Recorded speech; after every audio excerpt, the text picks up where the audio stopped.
Landing on Earth, a mysterious Saiyan, accompanied by his wife, reveals himself to be the brother of Vegeta. But the question remains of what he wants and how Vegeta will handle this. Screaming, "This man's a liar!" Vegeta assures he's never had a brother. Mind you, this story does not take the events of Son Goku and his friends return as canon. With a sigh, the stranger responds it's as he thought. The old man did keep it a secret. He elaborates they are indeed siblings. They share the same father. However, their mothers differ. The king wasn't the most faithful. Vegeta's mother was the queen of the Saiyans, but his own was merely his father's mistress, a member of his elite guard. In an interesting twist of fate, the two brothers were born on the same day despite this, even within an hour of each other. Like Vegeta, the stranger was also no average talent, but after only a couple of years, his powers had developed far more rapidly than any normal Saiyan. His mother soon believed he could be the legendary warrior. She told King Vegeta, who demanded she keep quiet. So, she threatened to expose the king's infidelity. This enraged him. The scandal would have demolished his credibility, and being under the thumb of the Planet Trade Organization, talk of the legendary Saiyan would have attracted the attention of the one called Frieza. So the king decided to remedy the problem by eliminating it. He sent assassins after the both of them, trained killers to murder his own flesh and blood. One came to the stranger's home and tried to kill he and Sapari, his now wife. And at the risk of spoiling the reveal later, Vegeta's supposed brother is named Rigger, who managed to somehow tap into his hidden power and defeat the mercenary. His mother was able to take care of the others they had sent after him, but she was severely wounded. She rushed in and hurried he and Sapari to a pair of pods. Instead of saving herself, she put Sapari into hers instead. She scrambled the coordinates and launched him into space, just as more assassins broke into their home. His mother died saving him. The children flew through space for weeks, landing on the one place King Vegeta couldn't come looking for him, Planet Yelna. Engulfed in constant civil war, the civilization had a treaty with the Planet Trade Organization. No one under Frieza's rule could come looking for him. Yelna's ruler, King Gren, jumped at the opportunity to add two Saiyan warriors to his ranks. Rigger became an enforcer and personal guard, trained in the best military tactics and techniques available. His power began to surge like never before. The king, in order to stay under the Planet Trade's radar, developed power-masking armor to hide his ever-growing ki. It was a grand success, as not even the most sensitive equipment and warriors could sense his presence. But over time, even King Gren began to see him as a threat. He and the rest of the planet turned against him, a mistake which they paid the ultimate price for. Sapari and Rigger left Planet Yelna soon after. They discovered that Planet Vegeta had been destroyed about a year after they had escaped from it. So having nowhere to go, they wandered aimlessly through space. Before landing on Bebit, the people there took him in with open arms, no questions asked.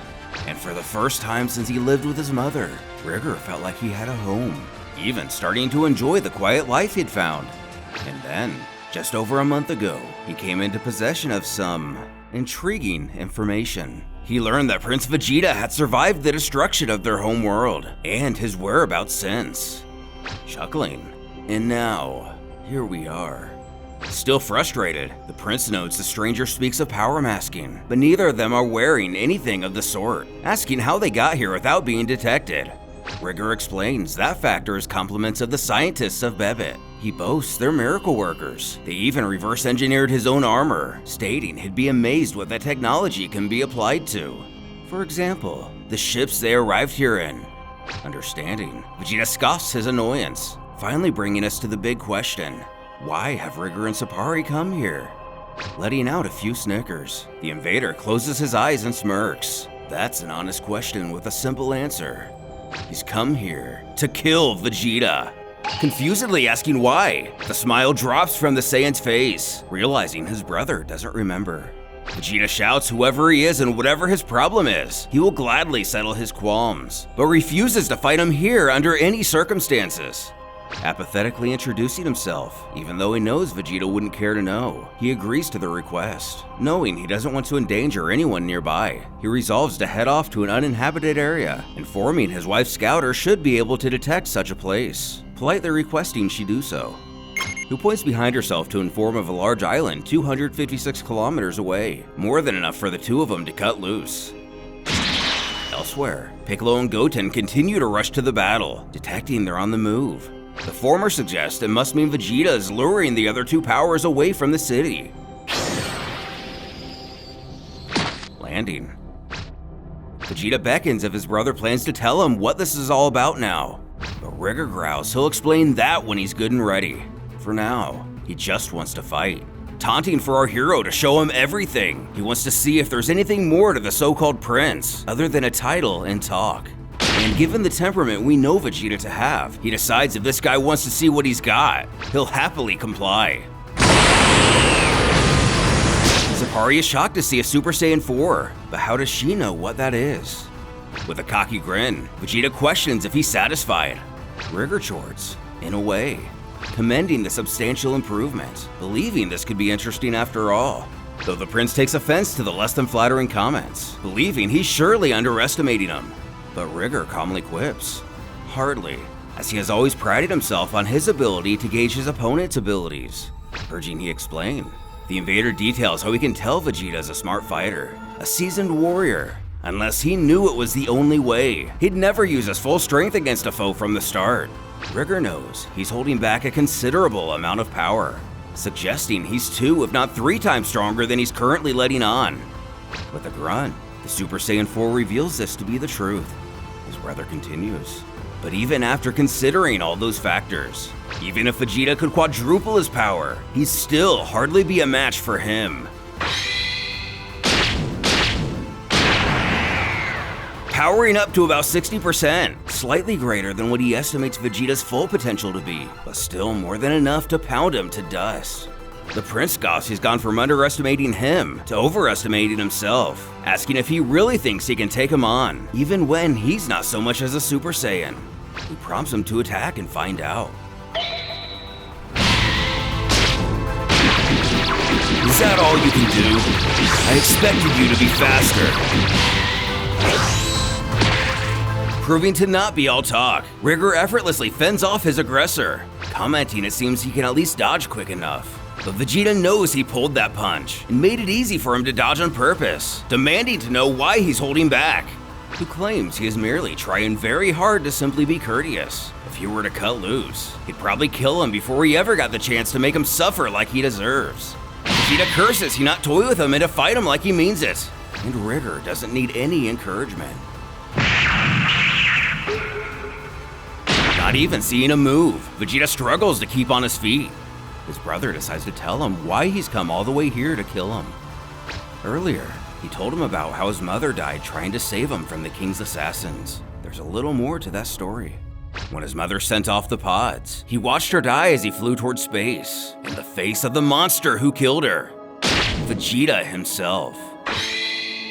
He was young at the time, but even if he doesn't remember, Rigger does. His mother was able to fend off the assassins, but the king's son had no qualms sauntering in to shoot her in the back like a coward. Rigger has relived that moment every day since. Not a night has gone by that he hasn't dreamt of the day that Vegeta would be crushed and broken, laying in the dirt groveling before him, just like he is now, like the dog he is.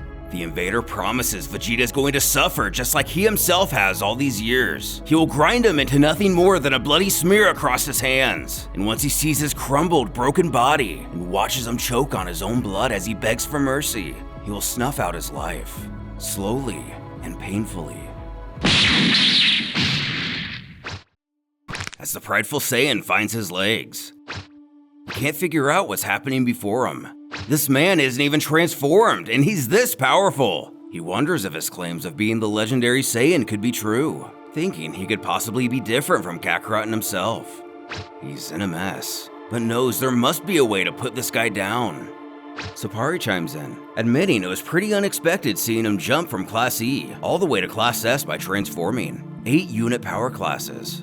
Still, even with such strength, he remains grossly outmatched. She claims her husband's base unit power at full strength is an S++ class, 2 whole classes above him. Barring an extreme rate of improvement, he can't defeat him no matter how hard he fights. It's actually kind of disappointing. Even as a Super Saiyan 4, he will barely prove any challenge to Rigger at all.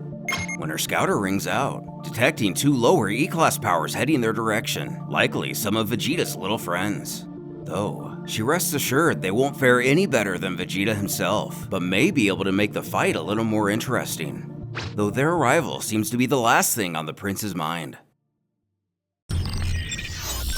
Shout out to Gogeta's 338 for being the first to find the stone in the last video. Find it today and timestamp it in the comments if you want to shout out next time.